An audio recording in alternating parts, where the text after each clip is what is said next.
Hello, আসসালামু আলাইকুম। আজকে আমরা জেবাকে দাঁতের ডাক্তারের কাছে নিয়ে এসেছি।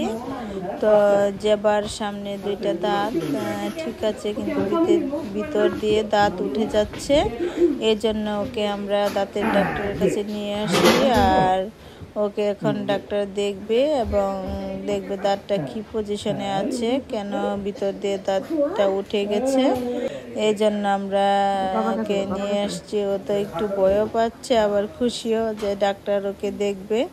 তো আমি এই ভিডিওটা করেছি এই কারণে যে বাচ্চাদের আসলে ছোট বড় সবারই দাঁতের যত্ন খুবই দরকার। আর আমার বাচ্চাদের দাঁত মাশাআল্লাহ ভালো আছে, কিন্তু একটা প্রবলেম, সামনে দাঁত রেখে ভিতরে দাঁত উঠে যাচ্ছে। এটা তো একটা বড় প্রবলেম। সামনের দাঁত যে ছোট স্পেস, এই স্পেসে নাকি ভিতরের দাঁতটা সামনে আসলে হবে না, একটু আঁকা বাঁকা হয়তো বা হইতে পারে। এই জন্য ডাক্তার ওকে দেখছে।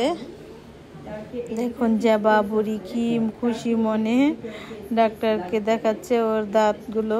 আর ও তো বুঝতে পারতেছে না যে ওর দাঁতের কি সমস্যা। ও শুধু মনে মনে টেনশন করছে যে আমার কি হয়েছে যে আমাকে ডাক্তারের কাছে নিয়ে এসেছ।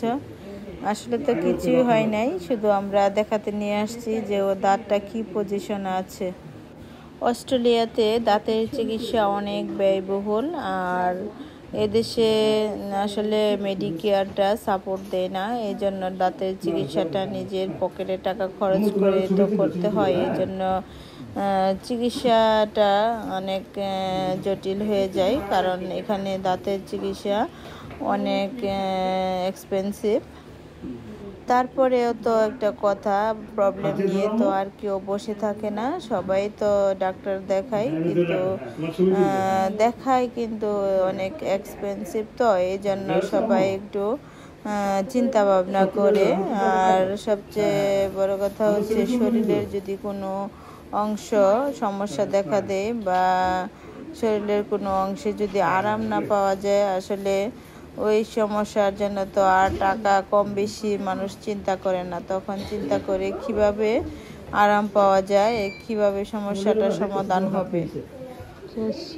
অস্ট্রেলিয়াতে যারা থাকে তারা সাধারণত বাংলাদেশ থেকে অনেকে দেখি দাঁতের চিকিৎসা করে আসে।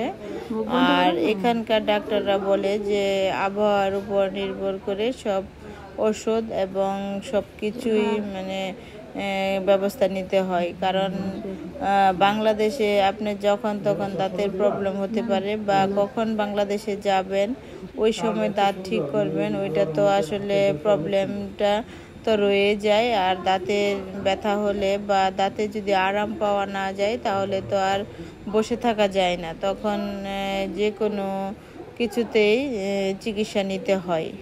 আর এই দেশের চিকিৎসা ব্যবস্থা অনেক উন্নত বলে এই দেশের চিকিৎসা খরচ অনেক বেশি, এবং এডুকেশন খরচও বেশি, আবার চিকিৎসা খরচও বেশি। আর সব কিছু এক্সপেন্সিভ ভেবে তো আর সব কাজ করা যায় না, কারণ জীবনকে সহজ করতে হলে সব কাজই আপনি সহজভাবে করে নিতে হবে, না হলে তো জীবন অনেক কঠিন হয়ে যাবে এবং সব কিছু জটিলতা মনে হবে।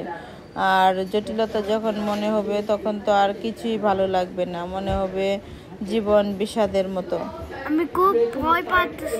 আমাদের সবারই উচিত প্রত্যেক 6 মাস অন্তত দাঁতগুলো চেক করা, যে আমাদের দাঁতগুলো ঠিক আছে কিনা।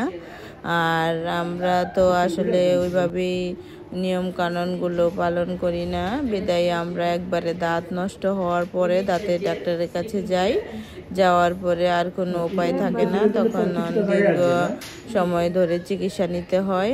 আর বাচ্চাদেরকেও উচিত মাঝে মাঝে দাঁতের ডাক্তারের কাছে নিয়ে গিয়ে দাঁতগুলো চেক করানো, যে দাঁতগুলো ঠিক আছে কিনা বা দাঁতের মাড়িগুলো ঠিক আছে কিনা, সবগুলোই চেক করানো উচিত। আর আমাদেরও উচিত প্রতিদিন 2 বার ব্রাশ করা, সকালে নাস্তার পর এবং রাতে ঘুমানোর আগে।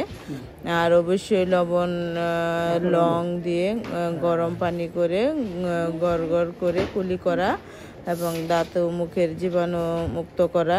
সবসময় জীবাণু মুক্ত রাখলে দাঁতে অনেক সমস্যা সমাধান পাওয়া যায়। আমরা যারা বাংলাদেশে আছি আমরা কোনো শরীরের কোনো কিছুই যত্ন করি না। আমাদের অবাধে খাওয়া দাওয়া এবং অবাধ চলাফেরার কারণে অনিয়মিত সব কিছু করার কারণেই কিন্তু আমাদের শরীরে বিভিন্ন সমস্যা দেখা দেয়। আর আমাদের সবচেয়ে বড় বদ অভ্যাস হচ্ছে আমরা যখন কোনো সমস্যায় ভুগি তখন সহজে আমরা ডাক্তারের কাছে যেতে ভয় পাই বা যাই না, অনীহা করি, বা দেখা গেছে রোগটা অনেক ঘন হওয়ার পরে আমরা ডাক্তারের কাছে যাই। তখন ডাক্তারের কাছে যাওয়ার পরে ডাক্তার তখন দেখে যে এমন অবস্থা যে তার করুণ অবস্থা হয়ে গেছে, এখন তো অনেক দীর্ঘদিন যাবত এখন চিকিৎসা করতে হবে। সমস্যাটা আসলে ছোট থাকলে ডাক্তারের কাছে যাওয়া উচিত এবং ডাক্তারের পরামর্শ নেওয়া উচিত। সবাই ভালো থাকবেন।